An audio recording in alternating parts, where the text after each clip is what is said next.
గౌడపాదుల వారు ఈ యొక్క భాష్యంలో బ్రహ్మ మాట్లాడుతుంది. బ్రహ్మ ఆయన శ్రీకృష్ణ భగవానుడు అనేటువంటి గ్రంథంలో ఏం మాట్లాడాడు? మామూలుగా ఏంటి అంటే ఈ పదవులు, అందము, ఐశ్వర్యము ఇటువంటివన్నీ కూడా జీవుడిలో అహంకారాన్ని తీసుకొని వస్తుంది. ఈశ్వర భావన అంటే నేనే అధిపతి. సో బ్రహ్మ భగవంతుని తరపున ఈ బ్రహ్మాండాన్ని నడిపిస్తూ ఉన్నప్పటికీ కూడా ఒక్కోసారి నేనే ప్రభువుని అనేటువంటి భావన నాలో కలుగుతుంది అని చెప్తున్నాడు. అందుకని భక్తులు ఏంటి అంటే అటువంటి వాతావరణానికి దూరంగా ఉండాలా అని చెప్పి అనుకుంటారు. ఎందువల్లంటే వాళ్ళలో ఆ ఈశ్వర భావన వస్తుందేమో, వాళ్ళలో ఆ యొక్క స్వతంత్ర భావన వస్తుందేమో, వాళ్ళలో నేనే అధికారిని అన్నటువంటి అహంకారం వస్తుందేమో అని చెప్పి వారందరూ కూడా భక్తులు ఇటువంటి వాటికి దూరంగా ఉండడానికి ప్రయత్నం చేస్తారు. మనందరికీ తెలుసు, మాధవేంద్రపురి షేర్చోర్ గోపీనాథ్ మందిరానికి వెళ్ళారు. మందిరానికి వెళ్తే ఇందాక మన స్వామి ముందు కూడా కట్టన వేశారు, గోపీనాథ్ ముందు కూడా. ఎందువల్ల నైవేద్యం జరుగుతుంది. అప్పుడు ఆయన వేచి ఉండి అక్కడ ఉన్నటువంటి ఒక అర్చకుడిని అడిగారు, ఇక్కడ నైవేద్యాలు ఏం పెడతారు అన్నారు. అప్పుడు ఆయన చెప్పారు, క్షీరాన్నం చాలా చాలా ప్రత్యేకమైనది అని చెప్పన్నాడు. అప్పుడు ఈయనేమనుకున్నాను అంటే అది నేను రుచి చూస్తే నేను కూడా నా స్వామికి అట్లాగే పెట్టుకోవచ్చు కదా అనేటువంటి ఆలోచన ఆయనలో కలిగింది. మరలా ఆయన ఏమనుకున్నాడంటే నైవేద్యం జరగకముందే నేను రుచి చూడాలని చెప్పి అనుకున్నాను కదా, ఇది అపరాధం కదా అని చెప్పి పాశ్చాత్తాపంతో ఆ ప్రదేశాన్ని వదిలిపెట్టి వెళ్ళిపోయి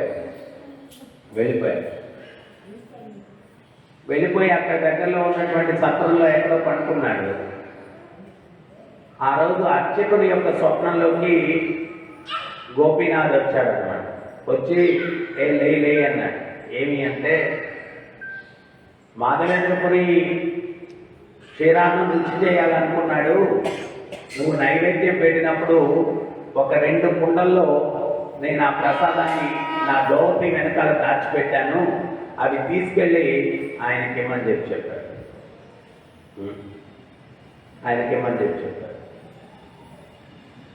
ఈ అర్చకుడు నిద్రలేచి ఇది కళ నిజమా ఏంటి అని చెప్పి టకటగా స్నానం చేసేసి ఆ గర్భగుడిలోకి ప్రవేశించి భగవంతుని యొక్క దోవతి వెనకాల చూశాడు. చూస్తే ఆ 2 కుండలు అట్లా ఉన్నాయి. అవి తీసుకొని అయ్యా మాధవేంద్రపురి ఎవరయ్యా అని చెప్పి అరుచుకుంటూ వెళ్ళాడు. ఈయనకి నిద్ర మేరకు వచ్చింది, నేనేనయ్యా స్వామి అన్నాడు. ఎంత గొప్ప భక్తుడు అయ్యా నువ్వు! ఆ సాక్షాత్తు భగవంతుడు నీకోసం ఈ యొక్క క్షీరాన్ని దొంగిలించి ఆయన దోవతి వెనకాల పెట్టాడు. అందుకని ఈ రోజు నుంచి ఆయనకి వేరే మారిపోతూ ఉంది. ఏంటంటే క్షీరచోర గోపీనాథ్. క్షీరాన్ని దొంగతనం చేశాడు. అందుకని క్షీరచోర గోపీనాథ్, నువ్వెంత మహానుభావుడి అని చెప్పి ఆ ప్రసాదాన్ని ఇచ్చి ఆయన ఏమన్నాడు అంటే ఒక 3 రోజులన్నా మా ఇంట్లో, మొదటి 4 రోజులు అంటాడు, తర్వాత 15 రోజులు అంటాడు, తర్వాత 7 రోజులు, 3 రోజులన్నా మా ఇంట్లో ఆతిథ్యం స్వీకరించు. నీలాంటి గొప్ప భక్తుడిని సేవించుకోవడం కన్నా ఇంకా వేరే ఇది లేదు అన్నాడు. ఆయన ప్రతిలాడుతూ ఉంటే మాధవేంద్రపురి ఏం చేశాడంటే, స్వామి దయచేసి నన్ను ఇక్కడ ఉండమని చెప్పద్దు, నేను ఇక్కడ ఉంటే ఏం జరుగుతుంది అంటే భగవంతుడు నా కోసం క్షీరాన్ని అపహరించాడు అన్నటువంటి విషయం అందరికీ తెలుస్తుంది. వాళ్ళందరూ వచ్చి నన్ను మొక్కడము, నన్ను కీర్తించడము, నన్ను పోగొట్టము ఇవన్నీ చేస్తారు. ఇవన్నీ చేస్తే నాకు అహంకారం ఎక్కడ వస్తుందో, దయచేసి నన్ను ఉండమని చెప్పద్దు అని చెప్పి ఆయన బ్రతిమాలుతూ ఉంటే ఆ కొండలు కాస్త ఆయన దగ్గర ఉన్నటువంటి చిన్న సంచిలో వేసుకొని పరిగెట్టుకుంటూ వెళ్ళిపోతాడు. అదే మనగానైతే రేపు హెడ్లైన్స్లో ఏంటయ్యా, నేను ఇంటర్వ్యూ ఇస్తాను, భగవంతుడు నా కోసం ప్రసాదాన్ని దొంగతనం చేశాడు, ఇది ప్రపంచానికి తెలియాలా అని చెప్పి మనం పబ్లిసిటీ ఇచ్చుకుంటాం. కానీ ఆయన ఇది భక్తుల్లో భావం. భక్తుడే ఇక్కడ బ్రహ్మాంతటి వాడే అంటున్నాడు, అన్నిటికీ ప్రభువు మీరే, సృష్టికర్త మీరే, కానీ నన్ను ఒక్క బ్రహ్మాండం మేనేజ్ చేయమని చెప్పిన దానికి నాలో అహంకారం వస్తూ ఉంది, నేనే ప్రభువుని అని చెప్పి అనుకుంటూ ఉన్నాను. సో ఇవన్నీ కూడా ఏంటి అంటే ఈ యొక్క పొగడ్తలు, ఇవన్నీ కూడా మనల్ని మాయలోకి నెట్టేటట్టు చేస్తాయన్నమాట. అంటే మనమే ప్రభువు అనుకునేటువంటి ఫీలింగ్ తీసుకొని వస్తాయి. ఒకసారి ప్రభుపాదుల వారి యొక్క శిష్యుడు తమరకృష్ణ గోస్వామి అని చెప్పి ప్రభుపాదుల వారికి చాలా రోజులు సెక్రటరీగా ఉన్నారు. కొంతమంది భక్తులు వెళ్ళి ఆయనకి ప్రభుపాదుల వారికి కంప్లైంట్ చేశారు ఆయన మీద, ఆయన మమ్మల్ని టూ మచ్గా కంట్రోల్ చేస్తా ఉన్నారు. అప్పుడు ప్రభుపాదుల వారు ఆయన పిలిచి అన్నారు, ఏ తమలకృష్ణ, నీకు విషయం తెలుసా అన్నారు. ఏంటి ప్రభుపాద? భగవంతుని యొక్క సృష్టిలో ఎన్నో బ్రహ్మాండాలు ఉన్నాయి. ఆ బ్రహ్మాండాల్లో మనం ఉన్నది ఒక బ్రహ్మాండం. ఈ బ్రహ్మాండంలో 14 భూనభాండాలు ఉన్నాయి. దాంట్లో ఒకటి భూమి. ఈ భూమిలో ఎన్నో ఖండాలు ఉన్నాయి. వాటిల్లో మనం ఉన్నటువంటిది యొక్క దాన్ని అమెరికా ఖండం అంటారా, ఆస్ట్రేలియా, అదొక ఖండం. దాంట్లో అమెరికా అనేటువంటిది ఒక దేశం. దాంట్లో మళ్ళీ ఎన్నో స్టేట్స్ ఉన్నాయి. దాంట్లో న్యూయార్క్ అనేది ఒక నగరం. ఆ న్యూయార్క్లో ఎన్నో కాలనీలు, ఎన్నో ఇవి ఉన్నాయి. ఒక్కొక్క కాలనీలో ఎన్నో బిల్డింగ్లు ఉన్నాయి. మనం ఉండేటువంటిది ఒక బిల్డింగ్. దీంట్లో దగ్గర ఒక 400 మంది భక్తులు ఉన్నారు. వాళ్ళలో నువ్వు ఒక్కడివి. ఎందుకు నీకు అహంకారం? ఎందుకు నువ్వు కంట్రోల్ చేయాలి? సో మనం ఎప్పుడు కూడా ఇవన్నీ మనకు ఈశ్వర భావాన్ని తీసుకొని వస్తాయి. సో అందుకని మనం ఎప్పుడు కూడా మన విజయాన్ని కానీ మనం ఏదైనా సాధించినా కానీ దానికి తలకెక్కించుకోకూడదు, ఇది నేను చేశాను అని. మీరు గమనించినట్లయితే శ్రీల ప్రభుపాదుల వారు ఆయన కృష్ణ చైతన్యంతో ప్రపంచాన్ని జయించారు. కానీ ఎవరన్నా కానీ ఆయన దగ్గరికి వెళ్ళి పొగడ్డానికి ప్రయత్నిస్తే ప్రభుపాదుల వారు ఒకటే చెప్పేవారు, మా గురుదేవుని యొక్క అనుగ్రహం వల్ల నేను ఇవన్నీ సాధించాను. ఆయన ఎప్పుడు కూడా ఆ క్రెడిట్ని తనకు తీసుకునేదానికి సిద్ధంగా ప్రభుపాదుల వారు ఎప్పుడూ లేదు. ఆయన వారి యొక్క గురువు గారిని మర్చినటువంటి సందర్భమే లేదు. ప్రతి సందర్భంలో కూడా మా గురువు యొక్క అనుగ్రహం వల్ల నేను ఇది సాధించాను, మా గురువు యొక్క అనుగ్రహం వల్ల ఇది సాధించాను అని పదే ప్రభుపాదుల వారు చెప్తూ ఉండేటువంటి వారు. సో అందువల్ల ఇక్కడ మనం గుర్తించాల్సినటువంటి విషయం ఏంటి అంటే బ్రహ్మంతటి వాడు ఒక్కోసారి నాకు కూడా అహంకారం వస్తుంది. శివుడు చరిత్రలో కాశీరాజు తరపున కృష్ణుడు జగన్నాథుడితో యుద్ధం చేస్తాడు అన్నమాట. కాశీరాజు ఆయనకి చాలా ప్రియం. ఆయన తరపున కృష్ణుడితో యుద్ధం చేసినప్పుడు యుద్ధంలో ఓడిపోయిన తర్వాత అప్పుడు శివుడు వచ్చి ఒక మాట చెప్తాడు కృష్ణుడితో. ఏమని అంటే, స్వామి,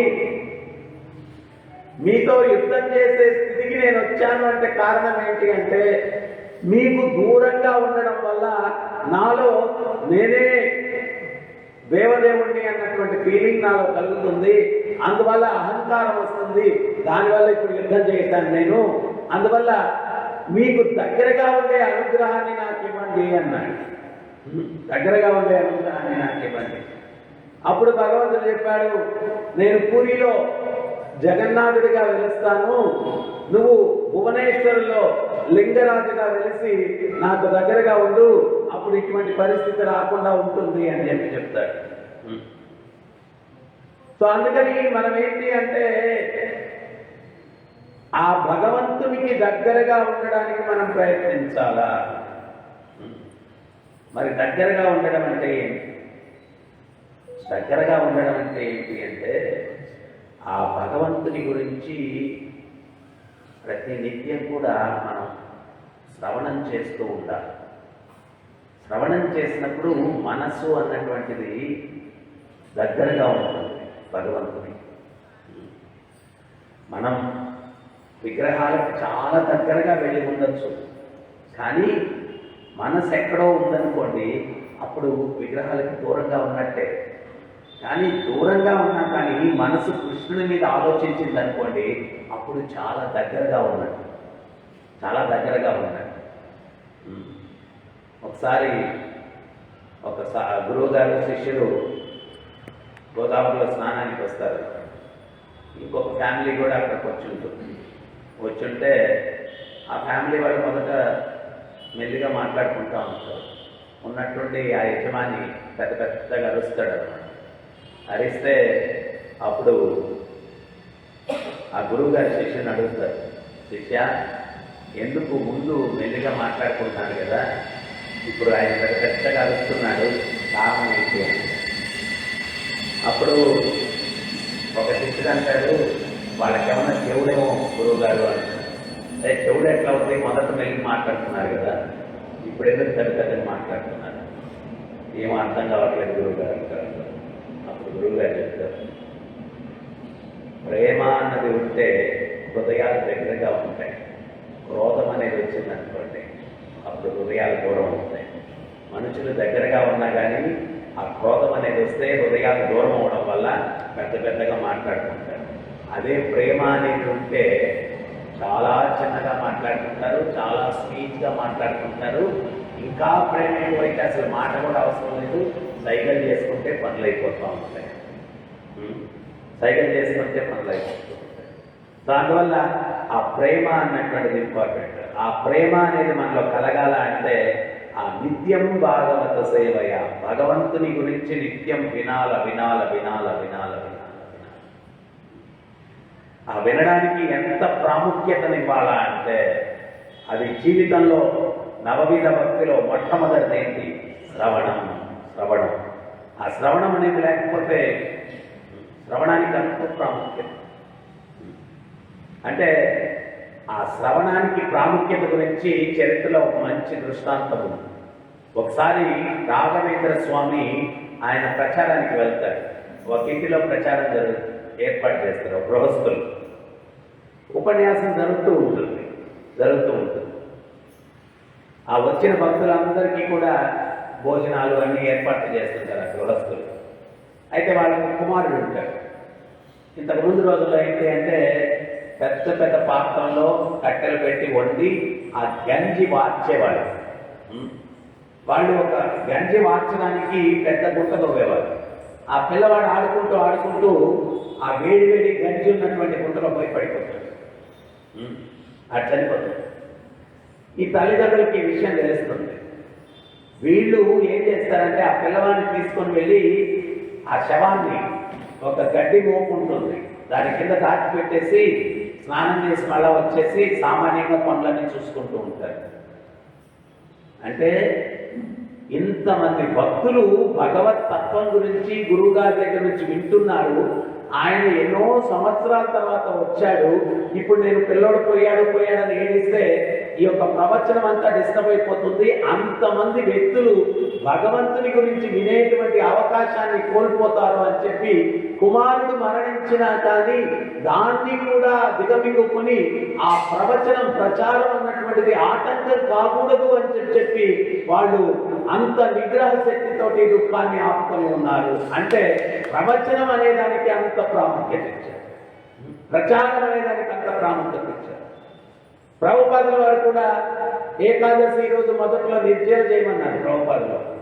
సో భక్తులందరూ కూడా ప్రభుపాదుల వారు ఆయన గదిలో నుంచి బయటకు వచ్చేసరికి టెంపుల్ హాల్లో ఒక్కొక్కరు ఒక్కొక్క మూల ఇటు పడిపోయి ఉన్నారు అనమాట.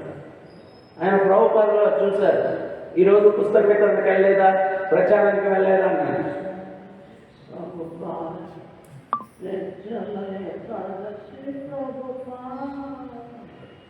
ఒరే నాయన, ఒక్కరోజు ప్రచారం జరగకపోతే ప్రపంచానికి ఎంత నష్టం జరుగుతుంది. మీరు గిజ్జలు ఏముండద్దు, పండ్లు, తర్వాత ఏదన్నా కూరగాయలు, ఏకాదశి ప్రసాదం చేసుకొని బాగా తిని ప్రచారానికి వెళ్ళండి. ఒక్కరోజు కూడా ప్రచారం ఆగకూడదు అని చెప్పారు. ఒక్కరోజు కూడా ప్రచారం ఆగకూడదు. ఎందువల్లంటే ప్రచారం ఆగితే నష్టం. కొన్ని జీవులు కృష్ణుడి దగ్గరికి వచ్చేదానికి అది ఆటంకమైపోతుంది ప్రచారం ఆగితే. సో అంటే దీన్ని బట్టి ఆచార్యులు అందరూ కూడా వాళ్ళ జీవితం అంతా కూడా దేనికోసం దారపోసారు అంటే ఏదో ఒక రకంగా కృష్ణుడి గురించి చెప్పాలి, కృష్ణుడి గురించి చెప్పాలి, కృష్ణుడి గురించి చెప్పాలి. తర్వాత రాఘవేంద్ర స్వామి ఉపన్యాసం అంతా అయిపోయిన తర్వాత ఆయన సాక్షాత్తు ప్రహ్లాదుని యొక్క అవతారం. ఆయన అందరూ వచ్చి మత సంప్రదాయంలో ఏంటి అంటే ఎవరైనా గురువు వచ్చినప్పుడు ఏంటి అంటే ప్రణామం చేసి అక్షింతలు వాళ్ళు వేయించుకుంటారు ఆశీర్వచనంగా. అట్లాగా అందరూ దంపతులు వచ్చి అందరూ వచ్చి ఆయన దగ్గర ఆశీర్వచనం చేసుకుంటూ ఉంటే ఈ ఇంటి యజమాని భార్య కూడా వచ్చిందనమాట. వాళ్ళిద్దరూ ఆశీర్వచనం చేసుకున్నారు. అప్పుడు రాఘవేంద్ర స్వామి ఏమంటున్నాడు తెలుసా, మీ అబ్బాయిని కూడా తీసుకురండి అమ్మా, మీ అబ్బాయిని కూడా తీసుకురండి అమ్మా. లేదు గురుగారు, అబ్బాయి ఎక్కడ దూరంగా ఆడుకుంటూ ఉన్నాడు, వాడిని మళ్ళా తీసుకొస్తాము, మాకు ఆశీర్వచనం చేయండి. లేదు మా కుటుంబ సమేతంగా రండి, ఆశీర్వచనానికి అబ్బాయిని తీసుకురండి అంటే మళ్ళా లేదు గురువుగారు వాళ్ళు దూరంగా ఆడుకున్నాడు. ఎంత దూరమైనా పర్లేదమ్మా, ఊళ్ళోనే కదా, పిలవండి ముగ్గురు రండి. అప్పుడు మూడోసారి కూడా అయినా అది ఇన్సిస్ట్ చేసేసరికి వాళ్ళ దుఃఖం ఆపుకోలేక పూర్ణ ఏడుస్తూ మా పిల్లవాడి గంజిమంతో పడి మరణించాడు అని చెప్తారు. మరణించాడా? లేదే వాడు చిరంజీవి తీసుకురండి వాడిని అన్నాడు. ఆయన శవాన్ని తీసుకొని వచ్చారు, ముగ్గురు ఉన్నారనమాట. అప్పుడు చిరంజీవ అని చెప్పి అక్షంతలు వేసి ఆయన ఆశీర్వచనం చేశారు. వాళ్ళు వేసి కూర్చున్నాడు. అక్కడికి ఇద్దరు వచ్చారు మనలాంటి క్రిటిక్స్.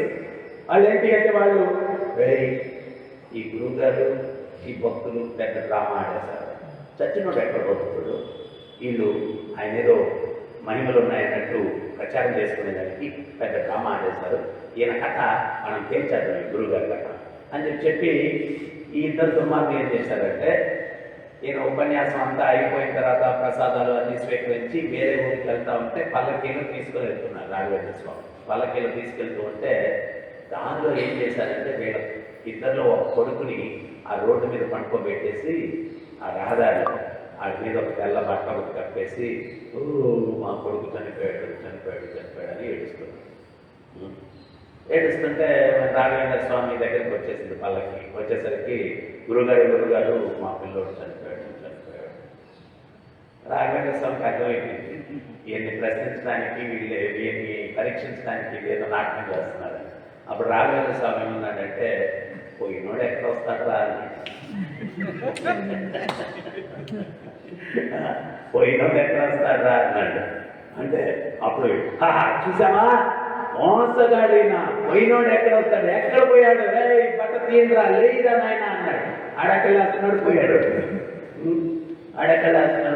ఎప్పుడైతే వాడు పోయాడో ఇంక వీళ్ళు గుండెలు కొట్టుకుంటూ మహానుభావ మిమ్మల్ని ఏదో పరీక్షించడానికి మేము ఏదో దుర్మార్గంగా ప్లాన్ చేస్తాం, నిజంగా మా కుమారుని మాకు ఇచ్చేయని చెప్పి కాళ్ళ మీద పడి అప్పుడు చెప్పాడు. సరే నాయన సాధువులతో ఎప్పుడు వేళపడలు ఆడకూడదు, పెట్టాలి ఆడకూడదు.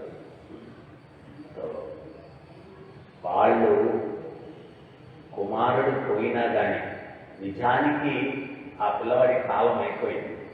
కానీ ప్రవచనాన్ని కుమారుడు పోయినా కానీ ప్రవచనం అనేది ఒక యజ్ఞం, ఆ యజ్ఞాన్ని ఆటంకపరచకూడదు అని చెప్పి అంత దుఃఖాన్ని నిగ్రహించుకొని వాళ్ళు అందరికీ సేవలు చేసేటువంటి భావన చూసి మళ్ళా నేను ఆ పిల్లవాడికి ప్రాణభిక్ష పెట్టాను. అటువంటిది నన్ను మీరు పరీక్షించాలని పట్టుకోవడం ఇది సరైనటువంటి విధానం కాదు.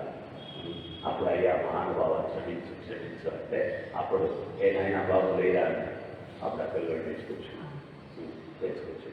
సో ఇట్లాగా ఆ ప్రచారం అన్నటువంటిది భగవద్గీతలో భగవంతుడు కూడా చెప్తున్నాడు. ఇక్కడ బ్రహ్మంతటి వాడే ఆ సాంగత్యం అనేది లేకపోతే ఏమవుతుంది అంటే తానే ప్రభువు అని.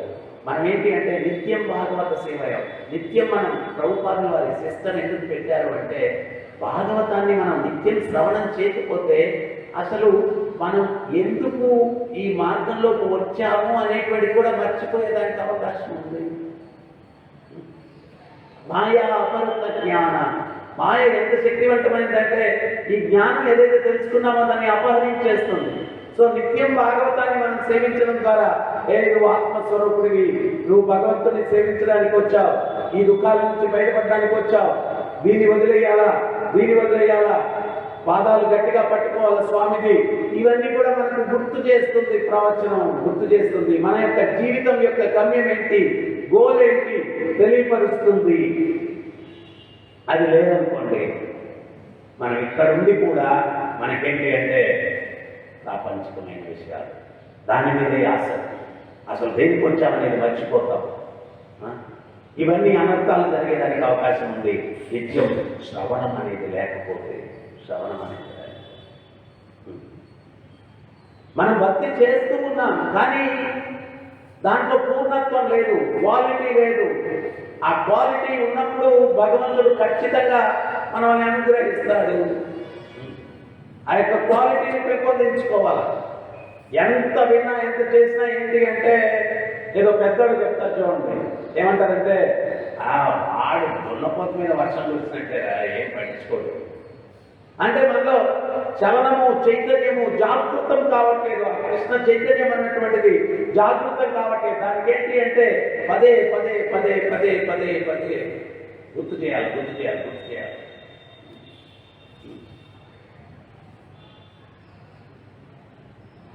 వినమ్రతతోటి మన సాంబశివరావు గారు ప్రతిసారి కలిసినప్పుడు చెప్తారు ఏమనంటే ఏం భక్తి లేదు, నాకు చాలా హ్యాపీ అనిపిస్తుంది. అక్కడ నిజాయితీగా ఉండాలి. ఎందువల్ల అంటే మనం ఏమనుకుంటాం, అబ్బా అందరికన్నా నేను గొప్ప కదా, అందరికన్నా నేనే గొప్ప కదా. కాదే అయితే ఆయన అనుగ్రహం ఎప్పుడో ఉంటుంది కదా. అసలు గొప్ప భక్తి అని ప్రభుపాదులు అందుకే చెప్తారు, భక్తి అనేటువంటి పదం యాక్చువల్గా భౌతిక జగత్తుకు సంబంధించింది కాదు అంటారు, ఆధ్యాత్మిక జగత్తుకు సంబంధించింది భక్తి అంటే ఏంటి, భౌతిక భావనలకు అతీతమైనటువంటి చైతన్యం అన్నమాట. అతీతమైన చైతన్యం, కించిత్తు కూడా భౌతిక భావన దాంట్లో ఉండదు. అంటే మనం ప్రాథమిక దశలో వైదిక భక్తి ఏదో చేస్తూ ఉన్నాం. నేను అనుకున్నాను కదా రాగానుగ భక్తి అంటే అనురాగ, ప్రేమతో చేసేటువంటిది భగవంతుడు, ప్రేమతో చేసేటువంటిది. సో ఆ స్థాయి వస్తే అది వేరే విషయం. అందుకనే భక్తి సిద్ధాంత సరస్వతి గోస్వామి మహారాజుల వారు, తర్వాత ప్రభుపాదుల వారు చెప్తారు, కృష్ణుడిని నువ్వు ఎందుకు చూడాలనుకుంటున్నావు, నీలో గొప్పతనం చూసి కృష్ణుడే నిన్ను చూసేటట్టుగా ఎందుకు చేసుకోకూడదు,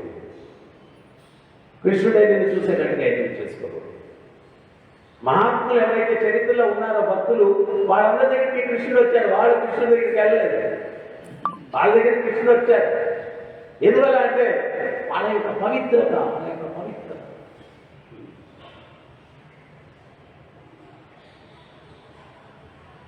రామానుజాచార్యుల వారు, యమునాచార్యుల వారు వాళ్ళిద్దరు కూడా అనుకున్నారంట, ఈ భౌతిక జగత్తులో ఉన్నటువంటి జీవులు పడేటువంటి కష్టాలు చూస్తే తట్టుకోలేకుండా ఉన్నాము. వైష్ణవ అంటే అర్థం ఏంటి, పరదుఃఖ దుఃఖి. ప్రభుపాదుల వారు ఎందుకని 70 సంవత్సరాలు ఆయన పోరాడారు ఈ తత్వాన్ని ప్రపంచానికి ఇవ్వాలా అంటే అది జీవకరుణ. భక్తుల్లో ఉండాల్సినటువంటి లక్షణం ఏంటి అంటే జీవకరుణ. ఏంటి అంటే ఈ జీవులు ఈ సత్యం తెలియక ఈ కర్మలు చేసి ఆ కర్మల పర్యవసానం దుఃఖాలు అనుభవిస్తూ ఉంటే వైష్ణవుడు తట్టుకోలేడు. ఎట్లన్నా కానీ వాళ్ళని ఈ దుఃఖమయమైనటువంటి ప్రపంచం నుంచి విముక్తి పొందేటువంటి మార్గాన్ని చూపించాలా అని చెప్పి తప్పిస్తాడు వైష్ణవుడు. అందుకని ప్రభుపాదుల వారు 40 సంవత్సరాల పాటు ఆయన పోరాడుతూ ఉన్నారు. వాళ్ళ యొక్క గురువు యొక్క ఆజ్ఞలను నిర్వర్తించాలా అని చెప్పి ప్రయత్నం చేస్తూనే ఉన్నారు ప్రభుపాదుల వారు. అది జీవితం.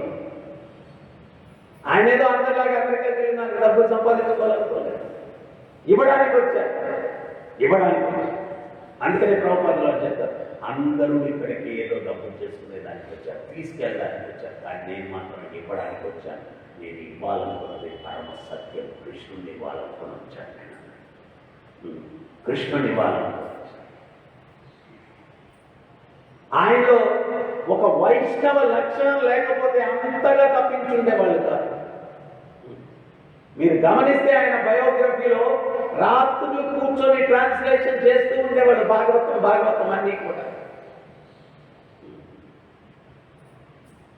ఆయన భాగవతం ఇంట్రడక్షన్ లో చైతన్య మహాప్రభు గురించి మాక్సిమం కొంచెం రాసేస్తారు అనమాట. ఎందుకని రాశారు అంటే ప్రభుపాదులు వారు చెప్తారు, నేను చైతన్య చరితామృతం పూర్తిగా రాసేదాకా బ్రతికి ఉంటానో లేదో అనే ఉద్దేశంతో ఇంట్రడక్షన్ లో నేను చైతన్య మహాప్రభు గురించి చెప్పేశాను.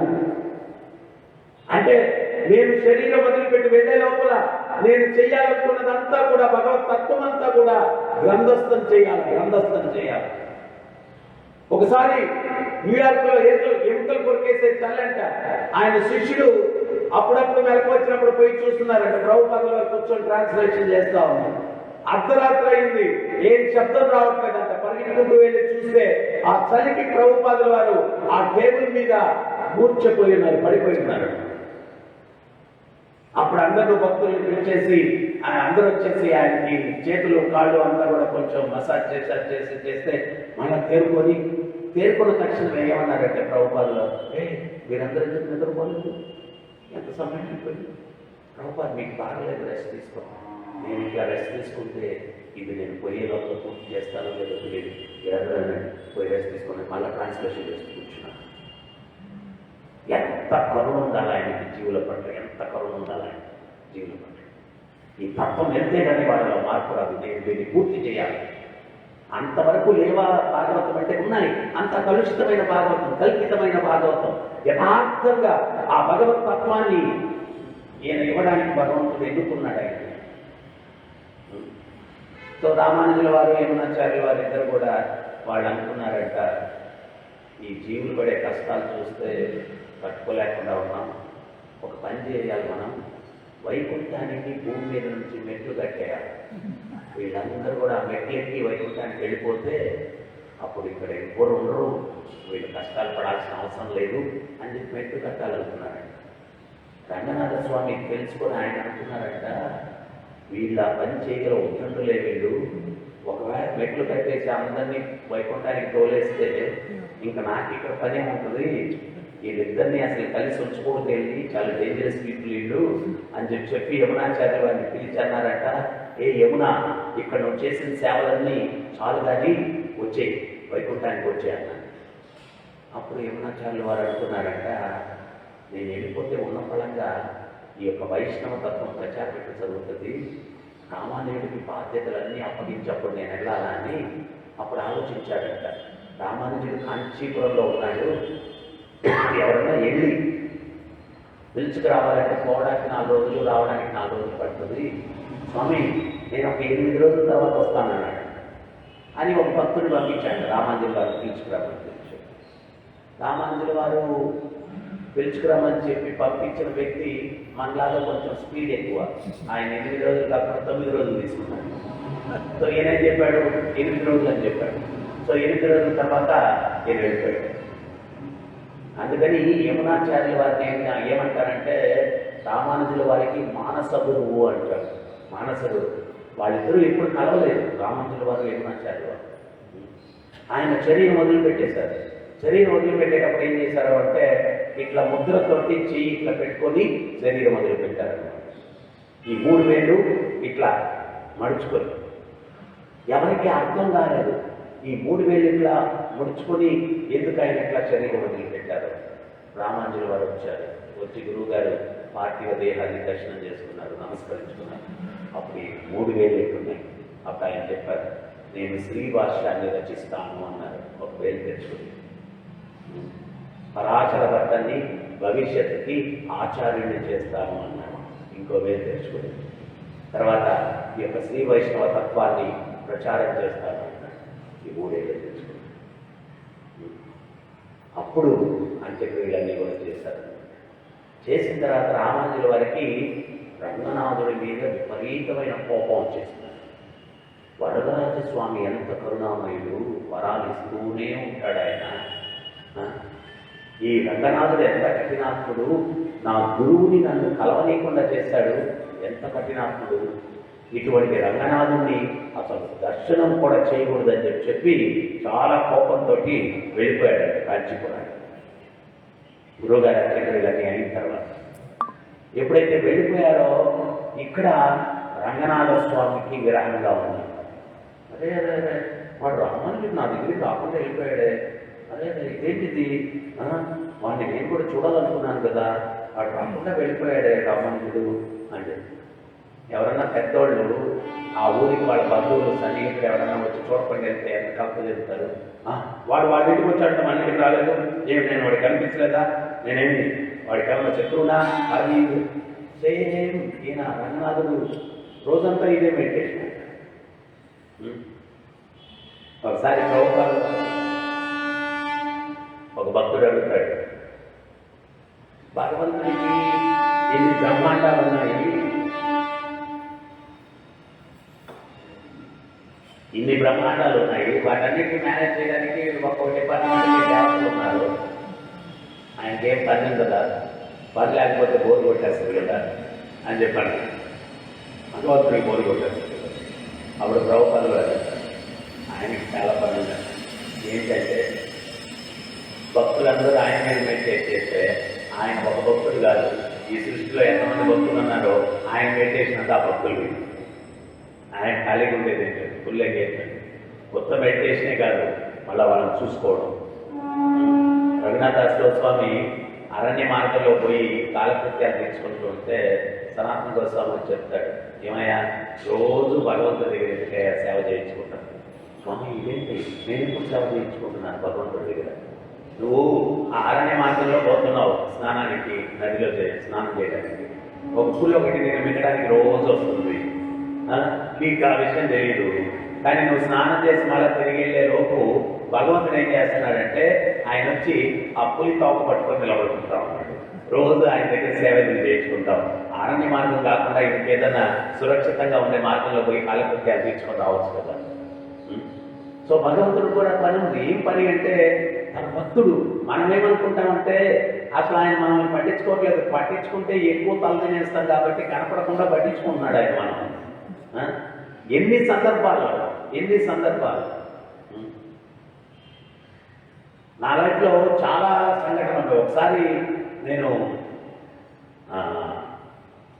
రాయలసీమలో ప్రచారం చేస్తూ ఉన్నాను. రాత్రి ఒక ప్రోగ్రాం అయ్యేసరికి దగ్గర 10-10:30 అయిపోయింది అన్నమాట. తర్వాత తిరుపతికి వెళ్ళాలి. ఉదయంతో ఆయన లోకనాథ్ స్వామి మహారాజు ఎవరో వస్తూ ఉన్నారు, ఆయనకి నువ్వే రిసీవ్ చేసుకోవాలా, దర్శనానికి కూడా తీసుకెళ్ళాలి, అప్పుడు తక్కువ మంది భక్తులు ఉన్నారు అని చెప్పంటే ఇంకా 10:30 అయిపోయిన తర్వాత నేనే డ్రైవ్ చేసుకుంటూ వస్తున్నాను. ఆ రాయచోటు నుంచి ఆ పీలేరుకు వచ్చే రోడ్డు స్ట్రైట్గా ఉంటుంది రోడ్డు అనమాట. నేను ఎప్పుడు నిద్రపోయానో తెలియదు నాకు, డ్రైవింగ్ చేసుకుంటా ఉంటే నిద్రపోయాను. డ్రైవింగ్ నిద్రపోయాడు. ఉన్నట్టుండి మెలకు వచ్చి చూస్తే నిద్రపోతున్నాను. అప్పుడు అనిపించింది, కృష్ణ ఎంత దూరం నిద్రపోయానో ఏమో తెలియదు. సో మరి అటువంటి సిచ్యుయేషన్లో ఆయన ఏదో డ్రైవింగ్ చేస్తుంటాడు తరపున, లేకపోతే ఈ పాటికి ఇక్కడ కూర్చొని మనం మాట్లాడే పరిస్థితి లేదు. సో అట్లాగా మనం, అందుకనే ప్రభుపాదులు వారు చెప్తారు, నువ్వు కేర్లెస్గా ఉండి కృష్ణుడికి కంగారు పెట్టద్దు, ఆయన చేత సర్వీస్ చేయించుకోవద్దు, నువ్వు కేర్ఫుల్గా ఉండు, ఆయన దగ్గర సర్వీస్ తీసుకోవద్దు అని చెప్పి చెప్తారు. సో ఈ రకంగా ఆ భగవంతుడు ఏంటి అంటే ఎప్పుడు ఆ భక్తుల యొక్క ధ్యానం. ఆ రంగనాథుడు రామానుజుడు రాలేదు. యమునాచార్య వారి కుమారుడు ఉంటాడు వరరంగ అని, అతని గురించి చెప్తాడు, నువ్వు కాంచీపురం పోయి వరదరాజ స్వామి చాలా మెర్సిఫుల్, ఆయన్ని తృప్తిపరచడానికి కీర్తన చేస్తూ బాగా వచ్చింది. ఆయన ప్రసన్నమైపోతాడు. ప్రసన్నమైపోతే అప్పుడు ఏం కావాలా అంటాడు ఆయన. నిజంగా మీరు ఎప్పుడైనా కానీ గమనించండి, వరదరాజస్వామి దగ్గరికి ఏదైనా కోరిక వెళ్ళండి, రిజల్ట్ చూడండి. మేము ఒకసారి ప్రాక్టికల్గా జరిగింది. ఒక 20 మంది భక్తులము ఏదో పని మీద తమిళనాడు వెళ్ళి కాంచీపురం వెళ్ళాం. ఆ రోజు ఏకాదశి ఉదయంతో వెళ్తూ నేను కారులో దిగొట్టిస్తా అన్నాడు. ఆయన వరదరాజస్వామి కీర్తన ప్రియుడు. మనకు అక్కడ ఆయన ముందు కీర్తన చేసే అవకాశం నాకు లభిస్తే చాలా బాగుంటుంది అన్నాను. అక్కడికి వెళ్ళిన తర్వాత కింద నరసింహస్వామి ఉంటారు. దర్శనం చేసుకుంటే ఆ నరసింహస్వామి దగ్గర ఒక పూజారి ఉంటారు. హరే కృష్ణ హరే రామ వంగ పెరుమాళ్ ముందు కీర్తన పడంగా అని చెప్పండి. మేము అక్కడికి వెళ్ళేసరికి పెద్ద క్యూ ఉందన్నమాట. మమ్మల్ని డైరెక్ట్గా తీసుకొని వెళ్ళిపోయాడు లోపలికి, కీర్తన చేయమన్నాడు. నేను స్టన్ అయిపోయా. మనం దారిలో అనుకున్నాం అట్లాగా ఇట్లా జరిగింది అని చెప్పి తర్వాత మాతాజీలో ఒక 10 మంది ఉన్నారు, మేము 10 మంది ఉన్నాం. ఆ పెద్ద క్యూ, వాడు సెక్యూరిటీ వచ్చేసి என்ன పడుతుంది ఇప్పుడు క్యూ ఇంతమంది క్యూ ఉంది, ఏం చేస్తున్నావు నువ్వు, వీళ్ళందరికీ కీర్తనకు పెట్టావు అన్నాడు. అప్పుడు ఆయన ఏం చేశాడు తెలుసా, దక్షిణ పల్లెల్లో నుంచి ఒక 50 రూపాయల నోట్ తీసి అటు మీద విసిరేసి, நீ என்ன தெரியும், கீர்த்தன் வேல்யூ என்ன தெரியும், టీ కూర్చుని బా నువ్వు పోయి టీ తాగేసిరా పోయి, కీర్తన విలువ నీకేం తెలుసు అని చెప్పి మమ్మల్ని ఒక సైడు మాతాజీని ఒక పక్కకి మమ్మల్ని ఒక పక్కకు పెట్టేసి క్యూ రన్ అయ్యేటట్టుగా చేసి దగ్గర 1.5 అవర్ మా చేత కీర్తన చేయించాడు. చేస్తే ఆ కీర్తన జరుగుతుంటే కూడా ఆ వరదరాజస్వామి కరుణ ఆ పూజా రూపంలో ఎట్లా వస్తుంది. మొదట అక్కడేదో కొన్ని అరటిపళ్ళు, యాపిల్ అవి ఉన్నాయన్నమాట. అవి తీసేసి మాకందరికి పంచేశాడు. తర్వాత నెక్స్ట్ కొంచెంసేపు అయిన తర్వాత డ్రై ఫ్రూట్స్ ఉన్నాయి ప్రసాదం, అవి అందరికీ పంచేశాడు. కొంచెం సేపు అయిన తర్వాత ఏం చేశాడంటే ఆ స్వామి పైన ఉన్నటువంటి గజమాల ఆ వెనకాల ఒక స్టూల్ లాగా ఉంది, అది వేసుకొని అది ఇప్పేసి ఆయన నాకేసాడు ఆ గజమాల. తర్వాత కొంచెం సేపు అయిన తర్వాత లాస్ట్కి ఏమి వాళ్ళ అర్థం కాదు ఆయనకి. నాకు నిజంగా వరదరాజ స్వామి కృప అన్నటువంటి కనిపిస్తుంది. అటు ఇటు చూసి వక్షస్థలంలో ఆ చందనంతో అమ్మవారు ముద్ర పెట్టుంటారు కదా, అది తీసి ఇచ్చేసాడు. నేను కొన్ని సంవత్సరాలు పెట్టుకున్నా బీరువల్లో, తీసి ఏమైనా ఇచ్చేశాడు. అప్పుడు అనిపించింది నిజంగా వరదరాజస్వామి కరుణామూర్తి. సో రామాంజుల వారు అంటారు, ఆయన ఎంత కరుణామూర్తి, ఎంత కఠినాత్ముడు. సో ఈ వరరాజు చెప్తాడు రంగనాథస్వామి, పోయి కీర్తన చేసి బాగా నృత్యం చేయి, ఆయన ప్రసన్నమైపోయి ఏం కావాలా అంటాడు. మొదట ఏమంటాడంటే ఒక లెటర్ రాస్తాడు. ఆయన లెటర్ రాస్తాడు ఏమని అంటే, ఈ లెటర్ ఇచ్చేసి రమ్మంటాడు మొదట. ఆ లెటర్లో ఏం రాస్తాడు అంటే, వరదరాజా నువ్వు వరాలు ఇవ్వడంలో తిట్టా అని చెప్పి ముల్లోకాల్లో చర్చ జరుగుతూ ఉంది, నాకు కూడా ఒక వరం కావాలా, రామానుజుడిని శ్రీరంగానికి పంపించు అంటాడు. ఆయన వరదరాజస్వామి ఆ లెటర్ చదివేసి రిప్లై రాస్తాడు రంగనాథస్వామి. ఏమని రిప్లై రాస్తాడంటే, ఎంత దానాలు ఇచ్చేవాడైనా భూములు ఇమ్మంటే ఇస్తాడు, ధనం ఇమ్మంటే ఇస్తాడు, రాజ్యాలు ఇమ్మంటే ఇస్తాడు, ప్రాణమే ఇమ్మంటే ఎట్లా ఇవ్వగలడు, రామానుజుడు నా ప్రాణము, నేను పంపించలేను అని చెప్పి రిప్లై రాసి వరదరాజస్వామిగా సో నేను ఎంత చాకచక్యంగా లెటర్ రాస్తే నాకు రిప్లై ఇట్లా వచ్చిందే అని చెప్పి ఈయన ఈ వరదరాజాన్ని పంపిస్తాడు. నువ్వు బాగా నృత్యం చేయి, కీర్తన చేయి, ఆయన ప్రసన్నమైపోతే నీకేం కావాలంటే మాట మొదట తీసుకో. ఏమనంటే, అయ్యా నేను అడిగింది తీయకపోతే మీ కళకం వస్తుంది, ఎందుకులేండి, వద్దులేండి, నేనేం అడగను అని చెప్పి మొదట డైలాగ్లో ఆయన, నేను ఎప్పుడన్నా మాట తప్పానా, నేను మాట మీద నిలబడే వ్యక్తి, ఏమన్నాడు ఇస్తానంటాడు. అట్లా ప్రామిస్ చేసిన తర్వాత అప్పుడు రామానుజుడిని పంపించు అని అడుగు.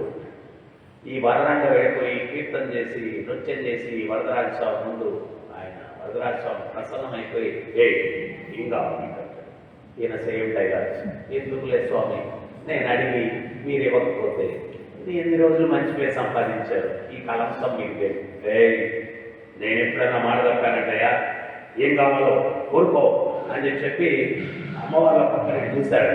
అమ్మవారి ఇద్దరు కూడా స్వామి మమ్మల్ని ఇవ్వద్దు. సో స్వామి మమ్మల్ని వద్దన్నాడంట. అంటే ఏం కావాలి అడుగు, మాట తప్పలేదు స్వామి. అప్పుడు రామానుజుని శ్రీరంగానికి పంపించండి. ఆ మాట విన్న తక్షణమే భగవంతుడి కళ్ళల్లో నుంచి నీళ్ళు వచ్చేసారు. అరే రామానుజుని ఎట్లయినా నేను పంపిస్తాను, వాడి సేవ లేకుండా నేను ఎట్లా ఉండగలను, వాడి సేవ లేకుండా నేను ఎట్లా ఉండగలను అని చెప్పంటే అప్పుడు ఇంకా మాట ఇచ్చారు మీరు అన్నాడు. అప్పుడు రామానుజుని పిలిపించండి అన్నాడు. రామానుజుని పిలిపించండి అంటే రామానుజులు వారు వస్తే, రామానుజ నువ్వు శ్రీరంగానికి వెళ్ళాలా. యాక్చువల్గా ఏంటి అంటే రామానుజుల వారు శ్రీరంగంలో ఉన్నప్పటికీ కూడా మీరు ఆయన శరీరాన్ని ఎంతమంది శ్రీరంగంలో దర్శించారో లేదో తెలియదు. ఆయన శరీరం పక్కనే ఉత్సవమూర్తులు చిన్నవి వరదరాజస్వామి ఉంటాయి. ఆయన శ్రీరంగంలో రంగనాథుని యొక్క సేవలో ఉన్నప్పటికీ కూడా నిత్య ఆరాధన అన్నటువంటిది వరదరాజస్వామికి రామానుజుల వారు రోజు చేసుకునేవారు. ఆయన పూజించినటువంటి చిన్న విగ్రహాలు వరదరాజస్వామి అంటారు. అంత వరదరాజస్వామి అంటే అంత ఇష్టం అన్నమాట. అందుకనే కాంచీపురాన్ని ఏమన్నారు అంటే వైరాగ్య మంటపం అన్నారు. అంటే ఎంతో ప్రియమైనటువంటి ఆ దేవదేవుని కూడా వదిలేసి వెళ్ళిపోయాడంట రామానుజుల వారు. అందుకని వైరాగ్య మంటపం అంట కాంచీపురం. మేలుకొట్టి వచ్చి జ్ఞాన మంటపం అంటారు. శ్రీభాష్యాన్ని అక్కడే కంప్లీట్ చేశారు రామానుజుల వారు. అందుకని అది జ్ఞాన మంటపం. తర్వాత తిరుమల వచ్చి పుష్ప మంటపం. అక్కడ పుష్ప కైంకర్యం చాలా ప్రియం భగవంతునికి, అలంకరణ ప్రియుడు అనమాట వెంకటేశ్వర స్వామి. అందుకని అక్కడ ఎవరైనా అనంతాళ్ళు అక్కడ పుష్పాలకి ఎక్కువ ప్రాముఖ్యతనిచ్చి ఆ పుష్పాలను పెంచి పుష్ప కైంకర్యం. అందుకని అది తిరుమల పుష్ప మంటపం అంటారు. శ్రీరంగం వచ్చి భోగ మంటపం అంటారు. సంవత్సరంలో 328 రోజులు ఉత్సవాలు జరుగుతాయి. అందుకని ఆయన ఇక్కడ అనుభవించడానికి అన్నాడు. అందుకని ఇది భోగ మంటపం. సో ఈ రకంగా వైరాగ్య మంటపం ఉంటుంది. ఆయన వచ్చి ఏంటి స్వామి అన్నాడు. అంటే నువ్వు శ్రీరంగానికి వెళ్ళాలా అన్నాడు. అన్న తక్షణమే రామానుజుల వారి కళ్ళలో నీరు కారిపోతున్నాయి. స్వామి ఇదేమి నిర్ణయం, మీరు లేకుండా నేను ఎట్లా ఉండగలను అన్నాడు. అంటే మాటిచ్చాను వెళ్ళాలా. కళ్ళలో నీరు కారిపోతూ ఉన్నాయంట. దుఃఖం అన్నమాట. ఆ దుఃఖం ఎట్లా ఉన్నాయంటే పూర్వపు రోజుల్లో వివాహమైనప్పుడు ఆడపిల్ల అమ్మగారింటిని వదిలిపెట్టి వెళ్ళేటప్పుడు అడుగడుగున ఏడ్చుకుంటూ దుఃఖపడుతూ, అంటే ఇప్పుడు కాదు అప్పుడు వెళ్ళిపోతాం. అంత దుఃఖంతో అడుగడుగు వేసుకుంటూ వెనక్కి తిరిగి చూసి వరదరాజస్వామిని చూస్తూ దుఃఖంగా బయలుదేరాడంట రామానుజుల వారు. సో రామానుజుల వారు ప్రయాణం చేసి శ్రీరంగం దగ్గరకు వచ్చేసారు. ఈ విషయం రంగనాథ స్వామి తెలుసు. రంగనాథ స్వామి మందిరంలో అర్చకులందరూ ఉన్నారంట. అప్పుడు రంగనాథ స్వామికి ఎవరో చెప్పారంట, పొలిమేరల దగ్గరకు వచ్చేసాడు రామానుజుడు అన్నాడంట. ఈయన ఆనందం ఎట్లుందంటే, అర్చకులారా వాహనాలు తీసుకుని వెళ్ళండి, భార్యా భజంత్రీలు వెళ్ళండి, పల్లకీలు వెళ్ళండి, అందరూ వెళ్ళండి అని చెప్పి గొడుగు తీసుకుని వెళ్ళండి అందరినీ మొత్తం పంపించేశాడంట. పంపించేస్తే అందరూ వెళ్ళిపోయిన తర్వాత భగవంతుడి దగ్గర చూసుకునేదానికి ఒక్క అర్చకుడు ఉన్నాడంట. ఇంకా ఈయన కట్టుకోలేక రంగనాథుడు ఆయన అంటున్నాడు, అర్చక నన్ను కూడా తీసుకెళ్ళాడు. పల్లకి లేదు, వాహనం లేదు, మోసే బోయిలు లేరు, అందరినీ వెప్పించేశారు, మిమ్మల్ని ఎట్లా తీసుకెళ్ళి ఎత్తి సంకులు ఎత్తుకొని తీసుకెళ్ళిపోయాడు. ఆ అర్చకుడు ఆ ఉత్సవమూర్తుల్ని అట్లా ఎత్తుకొని ఆమె తీసుకొని వెళ్తే రామానుజుల వారికి ఎదురు వెళ్తే రామానుజుల వారు నంపెరుమాళ ఆ ఉత్సవమూర్తుల్ని చూసి సాష్టాంగ నమస్కారం చేసి, స్వామి మీరు వచ్చారంటే నేను వస్తున్నాను కదా అన్నాడంట.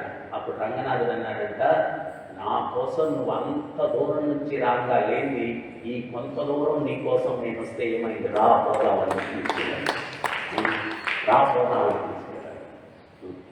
సో ఈ భక్తులు వాళ్ళు చేసినటువంటి భక్తియుక్త సేవలకి భగవంతుడు ఉదమనుందాడు.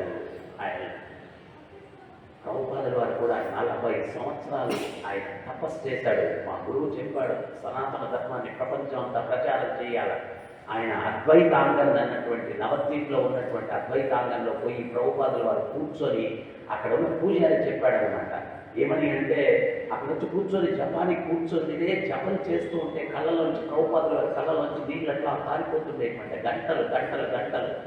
ఆ పూజారి తర్వాత కొన్ని రోజులకి ప్రభుపాదుల వారు సన్యాసి దుస్తుల్లో వచ్చారంట. మొదట గృహస్థుడిగా వెళ్ళి అక్కడ కూర్చొని జపం చేసి కళ్ళలో నీళ్ళు కారిపోతుంది.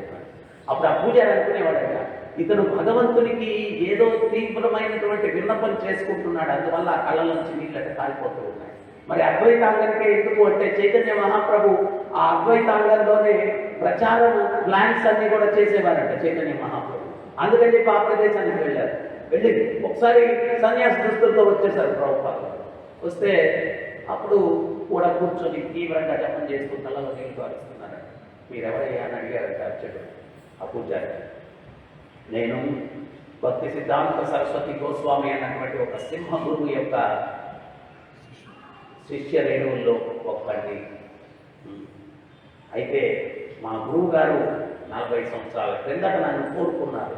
ఏమని అంటే, ఈ కృష్ణతత్వాన్ని ప్రపంచం అంతా ప్రచారం, నేను అనర్హుడిని, ఇన్ని సంవత్సరాలు ప్రయత్నం చేస్తే ఇప్పుడు అవకాశం లభించింది.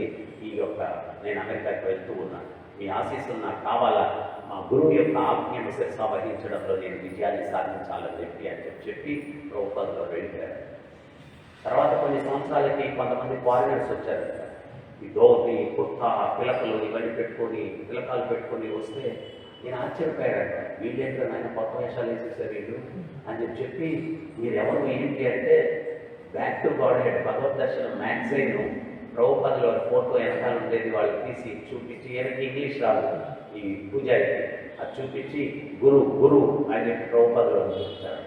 అప్పుడు ఈయనకు అర్థమైందంటే, ఓహో ఈయన విజయం సాధించారు. ఆయన వచ్చి మాయాపూర్కి వచ్చి అప్పుడు చెప్పారనమాట, మీరు ప్రభుపాదుల వారి ఇదంతా చేశారంటే ఊరికినే చేశారని చెప్పి అనుకుంటున్నారా, ఆయన చేసిన తపస్సు భగవంతుడు విన్నాడు, అందువల్ల ఇది జరిగేటట్టు చేశాడు భగవంతుడు అని చెప్పి చెప్పాడు. ఇది జరిగేటట్టు చేశాడు. సో మనం కూడా ఏంటి అంటే, లోపల ఆ భగవంతుడి దృష్టిని ఆకర్షించేటువంటి భక్తిని చేయడానికి మనం ప్రయత్నం చేయాలి. ఆ నామం చేసినా కానీ ఆ సేవ కోసం మనం మెడిటేట్ చేయాలా, ఇది చేయాలా. నాకు జీవితం ఇచ్చాడు భగవంతుడు, అది కూడా ఈ మార్గంలోకి వచ్చేదానికి అవకాశం ఇచ్చాడు. మరి నేను కూడా ఏదో కొంత ఆచార్యుల కోసం, గురువు కోసం చేయాలని తపన. సో ఈ రకంగా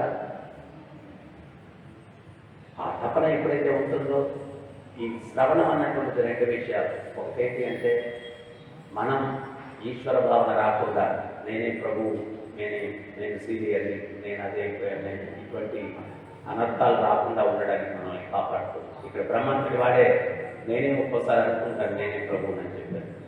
సో అటువంటి రాకుండా ఉండడానికి, ఇంకొకటి మన యొక్క గమ్యం ఏంటో మర్చిపోకుండా ఉండడానికి. మన గమ్యం ఏంటి అంటే కృష్ణుడిని చేరుకోవాలి. ఆ చేరుకునే మార్గంలో ఏం చెయ్యాలా అనేటువంటిది మనకు గుర్తు చేయడానికి. అందుకని నిత్యం మనం భాగవతాన్ని శ్రవణం చేయాలి. అందుకని శ్రీల ప్రభుపాదుల వారు ఏ ఒక్క ఆశ్రమంలో కూడా అంత తీవ్రత ఉండదన్నమాట. ఏంటి అంటే, మార్నింగ్ ఖచ్చితంగా భాగవతాన్ని శ్రవణం చేయాలి. ఎందుకంటే అది మన యొక్క గోల్ని మిస్ కాకుండా అది మనకు స్ఫూర్తినిస్తుంది. అందుకని ప్రభుపాదుల వారు ఖచ్చితంగా ఈ యొక్క కార్యక్రమాన్ని పెట్టారు. సో దీన్ని బట్టి మనం చాలా కేర్ఫుల్గా ఉండాలి. బ్రహ్మే చెప్తున్నాడు, నాకే ఒక్కసారి నేనే ప్రభువు అన్న ఫీలింగ్ వస్తుంది. మనం అటువంటి అనంతాలు కాకుండా చైతన్య మహాప్రభు చెప్పినట్టుగా రుణాదపి సురీచైవ తరౌరైవ సహిష్ణున అమానైన మానదైన స్థితిని సదా ఆ యొక్క భావనలో, ఆ భక్తితో సేవల్లో హరిని తీసుకుంటూ మనం ముందుకు వెళ్ళడానికి ప్రయత్నం చేయాలి. హరే కృష్ణ. ఒక్క నిమిషం సందేహం.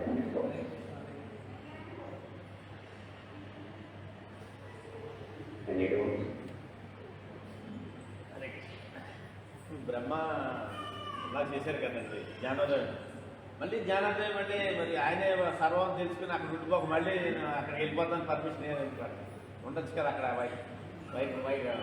ఆయన దగ్గరే సేవ చేసుకుని ఉండొచ్చు కదా. నేనే తప్ప ఇలాగ అయిపోయింది మీరంతా చెప్పిన ఆయన తెలుసుకున్న మరి అక్కడే ఉండిపోవచ్చు కదా. మళ్ళీ ఎందుకు నన్ను తొందరగా పంపించండి, నాకు ఎందుకు ఆయన విజ్ఞప్తి చేశాను.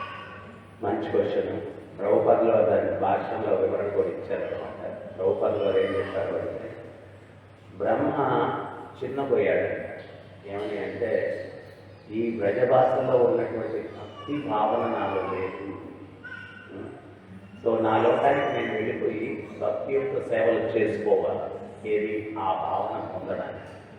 వాళ్ళ మధ్యలో ఇప్పుడు ఫర్ ఎగ్జాంపుల్ ఎవరైనా బాగా ఎడ్యుకేటెడ్ క్రౌడ్ ఉంటుంది, మనకు అంత చదువు రాదు, వాళ్ళు ఏదో మీటింగ్ పెట్టుకొని ఉన్నారు, వాళ్ళ మధ్యలో ఏదో సందర్భంలో మనం పోయి కూర్చోవలసి వచ్చింది, వాళ్ళు తగినగా మాట్లాడుతూ ఉన్నారు. మనకి ఎట్లుంటుందంటే కొన్నాయన ఈ ప్లేస్ నుంచి ఎంత తొందరగా తప్పించుకుంటే అంత పొరపాటు మనల్ని ఏమైనా అడిగేశారు అనుకో, మనం నోరెక్కలేము, ఈ ప్లేస్ నుంచి ఎట్లా బయటపడిపోతాం అన్నటువంటి ఫీలింగ్ ఉంటుంది. సేమ్ ఫీలింగ్ ఆయనకుంది అక్కడ. ఏంటంటే వీళ్ళందరూ నిత్య పార్షదులు, వీళ్ళెవరు ఈ గోపాలు గోపికలు వీళ్ళందరూ కూడా ఏంటి అంటే ఎగ్జాల్టెడ్ డివోటీస్ అనమాట. వాళ్ళ యొక్క చైతన్యం చాలా సూపర్ కాన్షియస్నెస్ అదనమాట. కృష్ణ చైతన్యంలో హైయెస్ట్ లెవెల్లో ఉన్నారు. వాళ్ళ మధ్యలో ఈయన చిన్నబోతున్నాడు. అందుకని నేను వెళ్ళిపోయి మళ్ళీ భక్తి చేసుకోవాలా అని చెప్పి అన్నాడు, అనుకున్నారు అన్నట్టుగా ప్రభుపాదలో వివరిస్తుంది.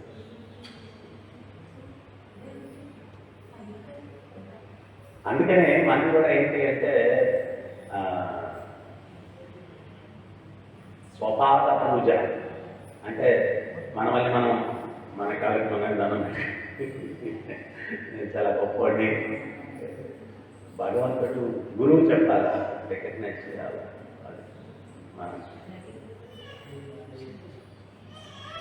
గ్రంథరాజ్ శ్రీమద్ భాగవతం की जगद्गुरु श्रील प्रभुपाद की, राधा गोपीनाथ की, राधा पार्थसारथी की, राधा कृष्णचंद्र की, जगन्नाथ बलदेव सुभद्रा माँ की, गोविंद श्रीनिवास की, गौरी की, हरिनाम संकीर्तन की, गौ प्रेमानंदे।